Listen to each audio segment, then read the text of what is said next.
فکر نکنم به سیب لندیدم نداره جای دلی این اسی معلوم نمیشه هم رنگ خاک.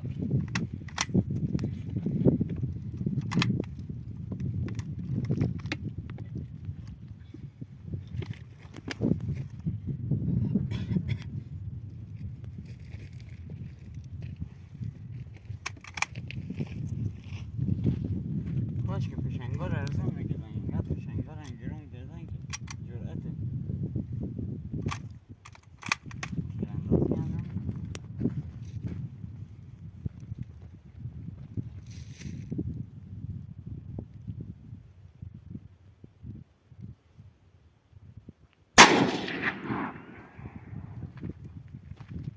کجا خورده چون؟ پایین خورده نه؟ پایین تر خورد.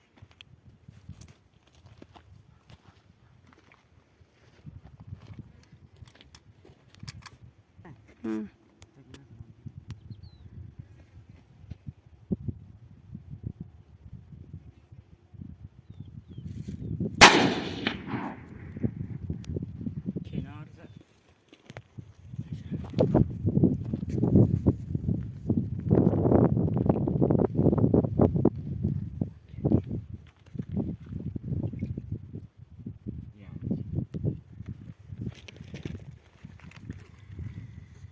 صبر کن قشنگ با دقت و صبر.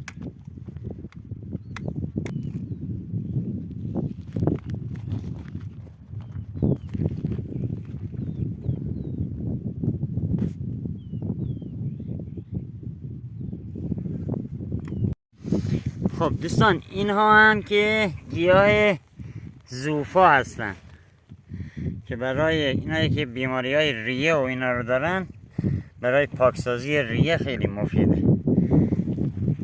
بعد طریقه مصرفشون هم اینه که به قول یاد گفتنی این گیاه زوفا رو چون تو شهر زندگی میکنین دسترسی ندارین خودتون از بیابون جمع کنین اینا رو باید از عطاریا میرین عطاری گل زوفا بگیرین بعد یه مقدارشو میریزین داخل یه قوری بعد میذارین روی گاز حدوداً 5 دقیقه نه کم 2-3 دقیقه که بجوشه مثلا برای 2 لیوان برای یه قوری اینقدر کافیه زیاد هم نمیخواد بریزین برای یه دونه قوری همینقدر زوفا بریزین کافیه میذارین داخل قوری اون موقع به اندازه 2-3 دقیقه که جوشید شعله قوری رو کم میکنین میذارین که یه 5 دقیقه هم دم بکشه بعد دم نوشش رو استفاده میکنین. طریقه استفاده دیگه هم اینه که یه مقدار گل زوفا با 4-5 دونه هم عناب که محصول خراسان جنوبیه با 4-5 دونه عناب رو با هم دیگه میریزین داخل قوری به همین شکلی که گفتم میجوشونین و دم میکنین و استفاده میکنین. کسانی که مثل من مشکل ریه دارن به قول خودمون برای خودمون مشکل درست میکنیم با کشیدن سیگار برای پاکسازی ریه های سیگاری عالیه. این هم بوته های گل زوفا هستن که توی طبیعت رشد میکنن ولی خب از عطاری ها میتونین اینا رو تهیهشون کنین برای خودتون. این تخترم که آوردیم که امروز سیب رو درست کنیم و تیراندازی کنیم اگه خدا قسمت کنه. چند مدت شده که نیومدیم بیرون برای تیراندازی کردن. چقدر هم از این کرما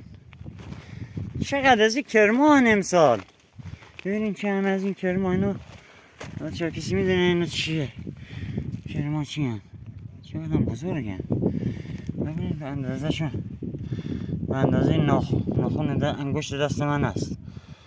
شاخ داره آره این سرشون شاخ داره. این چه کرمیه کامنت کنین دوستان هر کی میدونه این چه جک و جونوریه برامون کامنت کنه.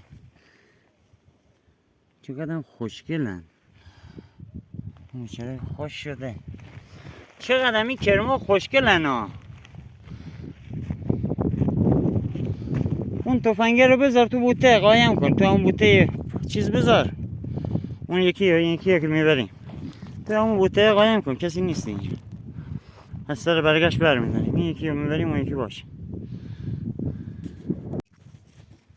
خب اومدیم طبیعت گردی امروزم دوستان، ببینید چه ملخ قشنگی خداوند.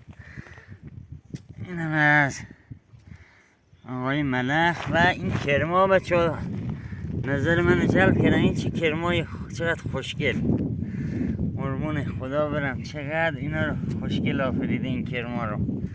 به بچه ها گفتم گوشی رو بدن فیلم بگیرم از اینا، خیلی خوشگلن. چقدر اینا نمیدونم کرم ابریشم این چه کرمیه، لارو چه حشره، ولی 100% اینم لارو پروانه این چیزی باید باشه. سالایی که بارندگی زیاد هست اینا هم زیاد میشن. معلوم نیست این چه نوع کرمیه، ولی هرچی هست که خیلی خوشگله، خیلی خوشگله. بزرگم هستن نسبت به دست من، بزرگم. ملخی کجا رفت؟ خیلی خوشگلن. رنگ خیلی قشنگی دارن. میبینید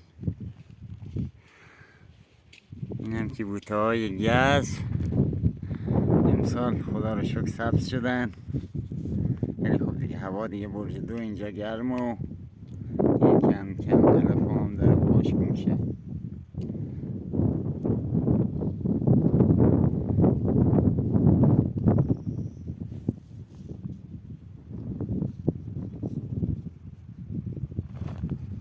اون کوههای روبرو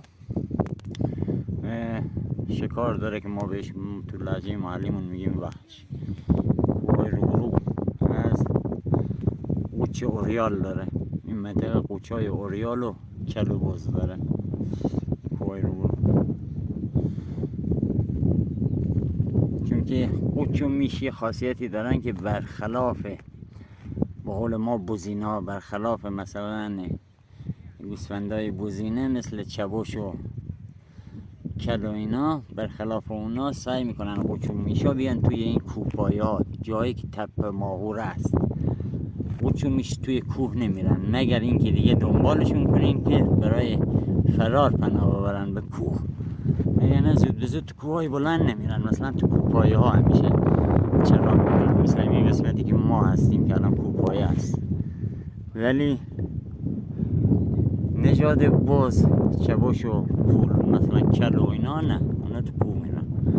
شکارشون هم همیشه داخل کوه نمیان، ولی تو این منطقه باز قوچ و میش تو این منطقه ها میان، تو این تپه ها ماهورا میان معمولا برای چریدن. اینا که بوتهای گزن که اینا فکر کنم هر کدومی شاید 200 سال عمرشون باشه، یعنی خب چون شرایط آب و هوایی کویر گرم و خشک و میزان بارندگی کمه و همون خاطر رشدشون خیلی کمه.